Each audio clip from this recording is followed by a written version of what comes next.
चार ऐसी अनोखी कहानियां शिव के भक्तों के लिए जिसे सुनकर रोंगटे खड़े हो जाएंगे।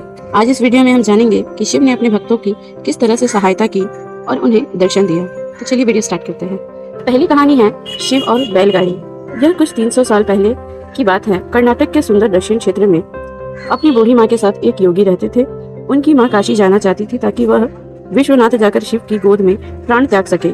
इसके अलावा उसने अपने जीवन में अपने बेटे से कभी कुछ नहीं मांगा था। उसने कहा, मुझे काशी ले चलो, मैं बूढ़ी हो रही हूँ, मैं वहीं जाकर मरना चाहती हूँ। योगी ने अपनी बूढ़ी माँ के साथ दक्षिण कर्नाटका के जंगलों से होते हुए काशी के लिए एक लंबी यात्रा शुरू की। वृद्ध होने के कारण उसकी माँ का स्वास्थ्य बिगड़ गया, तो उन्होंने माँ को कंधे पर उठा लिया और जाहिर तौर पर कुछ समय पश्चात वह कमजोर महसूस करने लगा।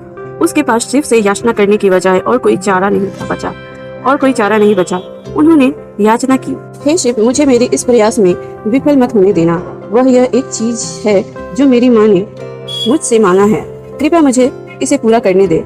मैं इन्हें काशी ले जाना चाहता हूँ। हम वहाँ सिर्फ आप ही के लिए आ रहे हैं, कृपया मुझे ताकत दे। तब जैसे ही उन्होंने चलना शुरू किया तो पीछे से एक घंटी की आवाज सुनाई दी, जैसे कोई बैलगाड़ी आ रही हो। उन्हें धुंध से उभरती हुई एक बैलगाड़ी दिखाई दी जिसे एक बैल खींच रहा था, जो थोड़ा अजीब था क्योंकि एक बैल वाली बैलगाड़ी छोटे रास्ते के लिए होती है। जब सफर लंबा है और जंगली इलाके से होते हुए हो तो हमेशा दो बैल ही गाड़ी को खींचते हैं, पर जब आप थके हो तो ऐसी बारीकियों को किसी परवाह है। गाड़ी नजदीक आई पर वे चालक को नहीं देख पाए क्योंकि चालक लवादे में था और बाहर धुंध भी थी। मेरी माँ बीमार है, क्या हम आपकी खाली गाड़ी में यात्रा कर सकते हैं? उन्होंने कहा। अंदर बैठी व्यक्ति ने सिर हिला के हाँ कहा। वे दोनों गाड़ी में बैठ गए और बैलगाड़ी आगे चलने लगी। कुछ समय बाद योगी का ध्यान इस ओर गया कि जंगली रास्ते होने के बावजूद भी बैलगाड़ी बहुत आसानी से आगे बढ़ रही थी। तब उन्होंने नीचे देखा और पाया कि पहिया घूम नहीं रही है। वे रुके हुए थे पर गाड़ी आगे बढ़ रही थी। तब उन्होंने बैल की तरफ देखा और पाया कि बैल बैठा हुआ था पर बैलगाड़ी चल रही थी। तब उन्होंने चालक की ओर देखा और पाया कि वह सिर्फ लवादा ही था। उसने अपनी माँ की ओर देखा। माँ ने कहा, अरे पागल, हम पहुँच गए हैं, अब कहीं और जाने की जरूरत नहीं है, यही वो जगह है, अब मुझे जाने दो। इतना कहकर माँ ने शरीर छोड़ दिया। बैलगाड़ी और चालक सब विलीन हो गए। योगी अपने गांव लौट आया। लोगों ने सोचा, यह इतनी जल्दी लौट आया है, यह अवश्य ही अपनी माँ को कहीं और छोड़ आया है, यह उसे काशी नहीं ले गया। उन्होंने उसे पूछा, तुम अपनी माँ को कहाँ छोड़ आए? उसने उत्तर दिया, हमें वहाँ जाना नहीं पड़ा, शिव खुद आए थे हमारे लिए। क्या बकवास है, लोगों ने कहा। योगी ने उत्तर दिया, मुझे फर्क नहीं पड़ता कि आप क्या सोचते हैं, वे आए थे हमारे लिए और यही सच है। मेरा जीवन ज्योतिर्मय हो गया है, यह मैं अपने अंतर में जानता हूँ। अगर आप ही नहीं मानते हैं तो आप जाने। तब उन्होंने पूछा, ठीक है, हमें कुछ ऐसा दिखाओ कि हम माने कि तुमने सच में शिव को देखा है और वे सच में तुम्हारे लिए आए थे। योगी ने कहा, मैं नहीं जानता, मैंने उन्हें नहीं देखा, मुझे सिर्फ एक लवादा दिखा, वह कोई चेहरा नहीं था, वहाँ कुछ नहीं था, वह खाली था। अचानक सबने देखा कि वह खुद वहाँ नहीं थे, सिर्फ उनके कपड़े ही दिखाई पड़ रहे थे। वे दक्षिण भारत के महान संत बने। जहाँ भी वह जाते लोग उन्हें बिना चेहरे वाले योगी के रूप में लोग जानते थे। तो यह थी पहली कहानी शिव के भक्तों के लिए और शिव की जो कृपा है और शिव ने कैसे अपनी भक्त की मदद की। अब हम आपको दूसरी कहानी सुनाएंगे। कहानी है मल्ला, एक शिव भक्त और एक चोर। मैं आपको एक ऐसी योगी के बारे में बता रहा हूँ जो उस जगह के काफी करीब रहे जहाँ मेरा जन्म हुआ था। मैंने उनके बारे में सुना था और उस घटना के बारे में भी जो वहाँ हुई थी, पर युवावस्था में मैं इस ओर ज्यादा ध्यान नहीं दिया। उसने मुझे काफी प्रेरित किया पर मैंने उस समय इस महत्व नहीं दिया। वर्तमान में नंजनगुड़ नाम से प्रसिद्ध शहर सीमा पर मैसूर में करीब 16 किलोमीटर दूर एक योगी रहते थे। उनका नाम था मल्ला।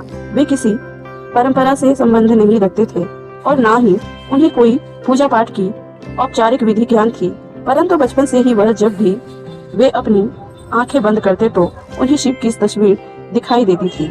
शायद योगी शब्द उनके लिए काफी नहीं है। उनके जैसे लाखों हैं, वे शिव के कैदी हैं, उनके पास कोई विकल्प नहीं है। शायद मैं भी उन्हीं के जाल में फंसा हुआ हूँ। हम उनकी तलाश नहीं करते, अभिमान के कारण शायद किसी की भी तलाश नहीं करते, पर उनके जाल में फंस अवश्य जाते हैं। शिव एक शिकारी थे वे सिर्फ जानवरों को ही अपने जाल में नहीं फंसाते थे, अपितु इंसानों को भी अपने जाल में फंसा लेते थे। यह उन्हीं में से एक था। मल्ला शिव के सिवा और कुछ नहीं जानता था।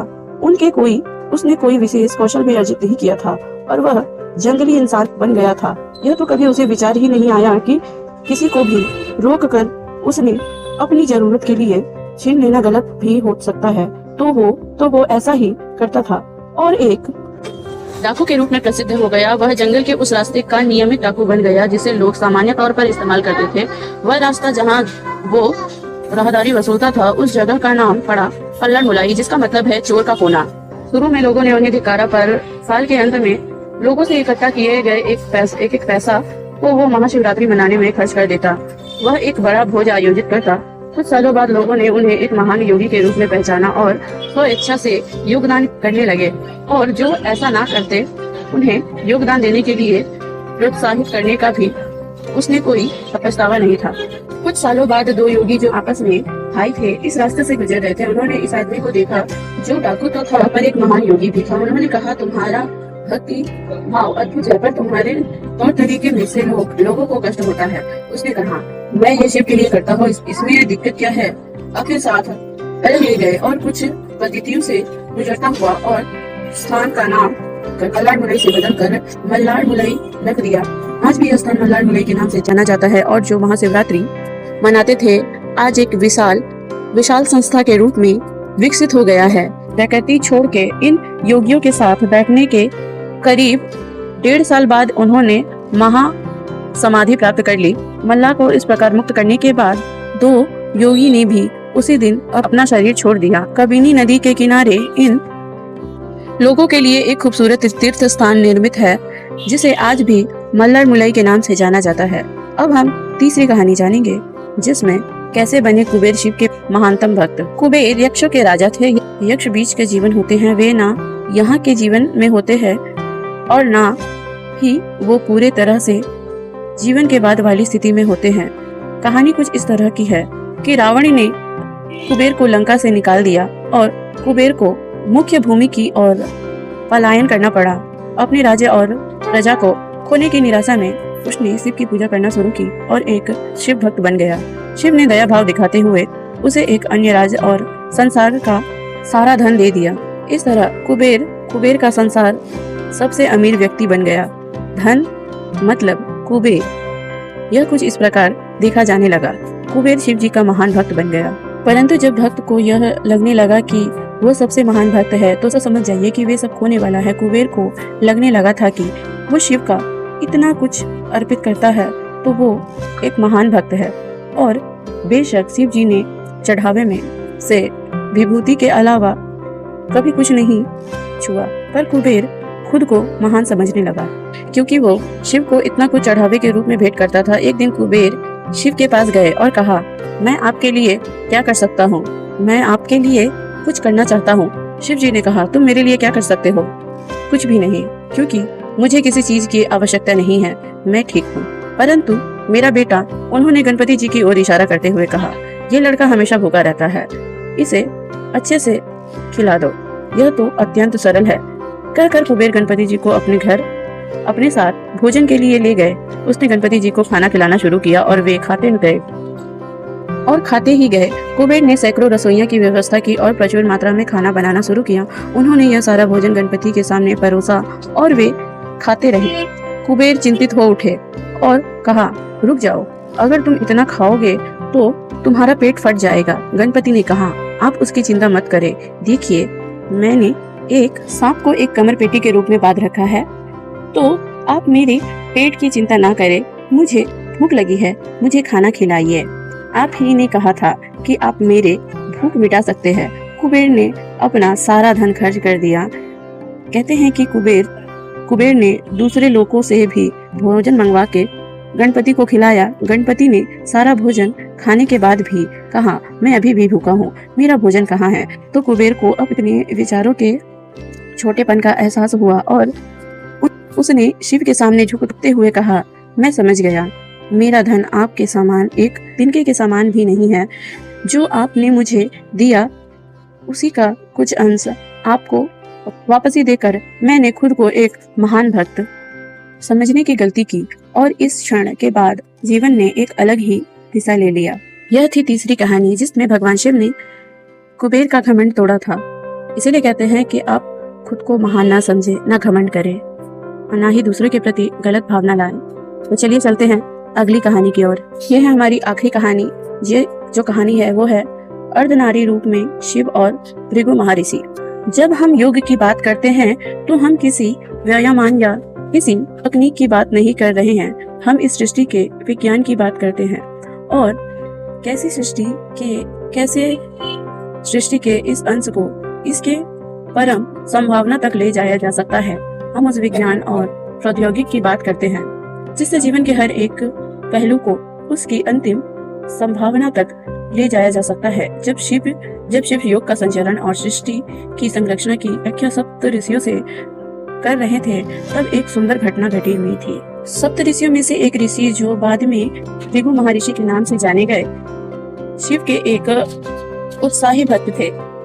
इससे पहले जो योगी प्रोग्राम में जो कांति सरोवर के किनारे हो रहा था, जिसे कृपा की झील के नाम से भी जाना जाता है, पार्वती भी मौजूद थी। भृगु हमेशा की तरह सुबह जल्दी उठ गए और वे शिव की प्रदक्षिणा करना चाहते थे। पार्वती शिव के करीब बैठी थी, परंतु भृगु ने दोनों के बीच से होते हुए शिव की परिक्रमा पूरी की, क्योंकि वो सिर्फ शिव प्रदक्षिणा करना चाहते थे, पार्वती की नहीं। सिर्फ इससे खुश हुए पर पार्वती नहीं। उन्होंने शिव की ओर देखा। शिव जी ने कहा, थोड़ा और करीब हो जाओ, वे परिक्रमा करेगा। पार्वती और करीब आ गई। भृगु ने देखा कि निकलने के लिए पर्याप्त जगह नहीं है, तो उसने एक चूहे का रूप धारण किया और पार्वती को बाहर रखते हुए अकेले शिव जी की ही परिक्रमा पूरी की। पार्वती क्रोधित हो गई तो शिव ने उन्हें अपनी जांघ पर बैठा लिया। तब भृगु ने एक छोटे पंछी का रूप धारण करके शिव जी के परिक्रमा पूरी कर ली। अब पार्वती अत्यंत क्रोधित हो चुकी थी।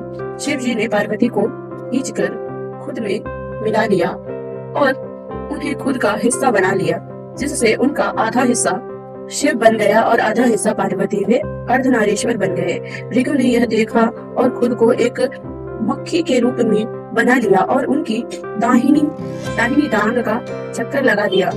भृगु का यह बचकाना भक्ति भाव देखकर शिव जी खुश तो हुए, पर साथ ही वे नहीं चाहते थे कि भृगु अपनी भक्ति में इतना खो जाए वो प्रकृति के परम स्वभाव को ही समझ न पाए। तो वे सिंहासन में बैठ गया। अब भृगु के पास कोई रास्ता नहीं बचा कि वो सिर्फ शिव शरीर के किसी हिस्से का चक्कर लगा सके। अगर उन्हें अब परिक्रमा करनी थी तो दोनों सिद्धांतों सतरण और पौरुष दोनों को ही करनी पड़ेगी। यह कहानी हमें प्रोत्साहित करता है कि जब हम योग की बात करते हैं तो हम सभी आयामों के समावेश की बात करते हैं। यह कोई व्यायामान या प्रक्रिया नहीं है जिसपे आप सेहतमंद होते हैं। यह मानव जाति के परम कल्याण के बारे में है। इसमें जीवन का कोई पहलू बाहर नहीं रखा जा सकता।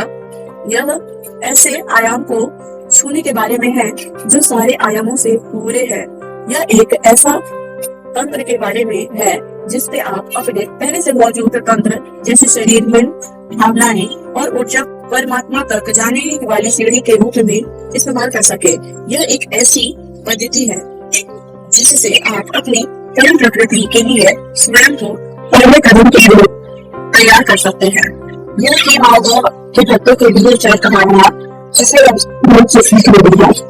इस बात में आपसे भी इन कथाओं को सुनी और महादेव की मेहरबानी अल्लाह से गलती करके खुशी से हम मिलते हैं नेक्स्ट वीडियो में नई कहानियों के साथ।